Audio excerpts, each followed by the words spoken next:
Hey Browns fans, there's been some news recently that has fans thinking. But before we jump into today's big news, be sure to hit that like button so you don't miss any of the latest updates. We have some interesting moves happening with our kicking game that you'll definitely want to know about. Alright, let's talk about the recent trade that's shaking things up. The Browns have decided to part ways with kicker Cade York, sending him to the Washington Commanders. For those who remember, York was a standout at LSU, even earning first-team All-SEC honors, and was widely considered one of the best kickers in the 2022 NFL Draft. The Browns drafted him in the 4th round, hoping he would bring the same level of performance to Cleveland. Unfortunately, things didn't go as expected. York struggled during his time with the Browns, especially this preseason, which led to him being released. After a brief stint on the Titans and Giants practice squads, where he ended up on injured reserve, the Browns brought him back in March. But once again, things didn't seem to work out, and now he's headed to Washington, where he's expected to be the starting kicker. The Browns traded York for a conditional 7th-round pick, which may seem like a low return, but sometimes it's about finding the right fit for the player and the team. So what's next for the Browns kicking game? Well, they wasted no time in quickly signing Lucas Havrizik. Havrizik is no stranger to Cleveland. He was with us on the practice squad before spending time with the Rams last season, where he went 15 of 20 on field goals and 19 of 22 on extra points in 9 games. While Havrizik has shown promise, it's important to note that Dustin Hopkins is still the favorite for the kicking job. Hopkins signed a new contract with us this offseason and will likely be our guy when the final roster cuts are made.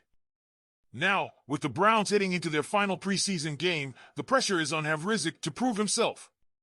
Even if he doesn't make the final 53-man roster, there's a good chance he could be back on the practice squad, keeping him in contention as we head into the new season. But here's what I want to know. Browns fans, how do you feel about the Cade York trade? Do you think it was the right decision, or should we have given him more time to develop? And what do you think about Lucas Havrizik stepping in as a potential backup?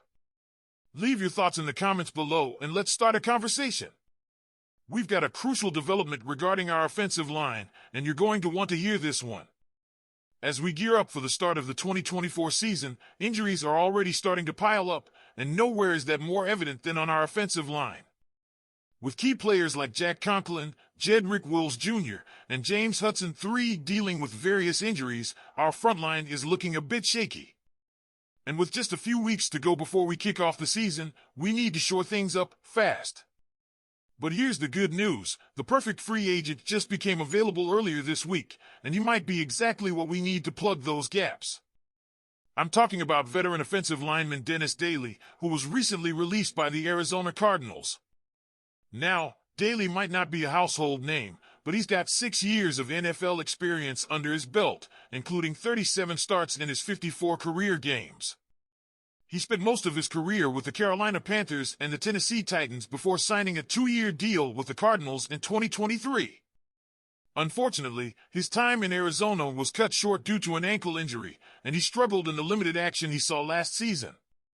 But let's be real, Browns fans, sometimes all a player needs is a fresh start and a competitive environment to reignite their career. Daly could be just the warm body we need on the roster until our starters get healthy.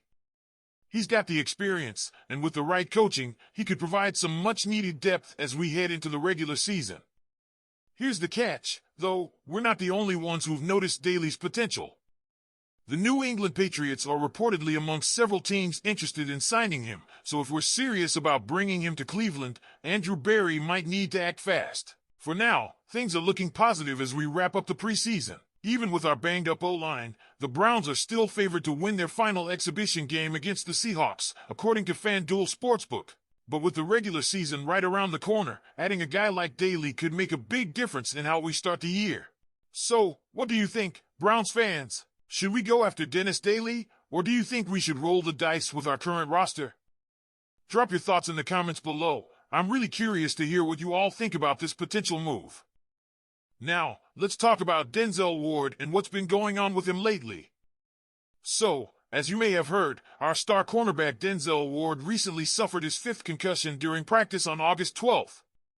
Yeah, that's right, his 5th concussion since he entered the league back in 2018. It happened when he was covering Elijah Moore in a one-on-one drill, and after making a tackle, he hit the back of his head on the ground. Ward was wearing one of those Guardian caps during the drill, but unfortunately, it wasn't enough to prevent the injury. Now, I know a lot of you are probably concerned about this, and rightfully so.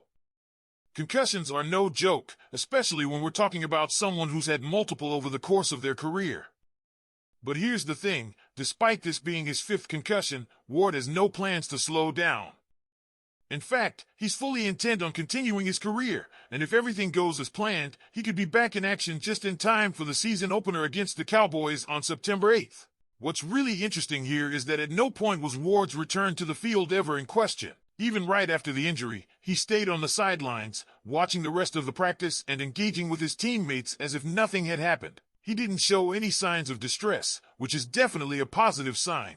Throughout the following days, Ward was seen on the sidelines during joint practices with the Vikings, looking like his usual self. Coach Kevin Stefanski initially kept things under wraps about the extent of the injury, but it was later confirmed that Ward did indeed suffer a concussion. Now, this isn't the first time Ward has dealt with this kind of setback. He's had concussions in the past, including 2 during his rookie season just weeks apart. But here's what sets him apart. He's taken each one seriously, done his research, and made informed decisions about his health. That's why he feels comfortable returning to the field each time, and this time is no different. During the first week of camp at the Greenbrier, Ward was asked about wearing the Guardian cap during games this season. He said he wasn't planning on it and that he doesn't really worry about the concussions when he's out there playing. He's done his homework on how to treat them and feels good about his approach. His focus is on playing fast, playing hard, and winning games, not on whether he might get another concussion.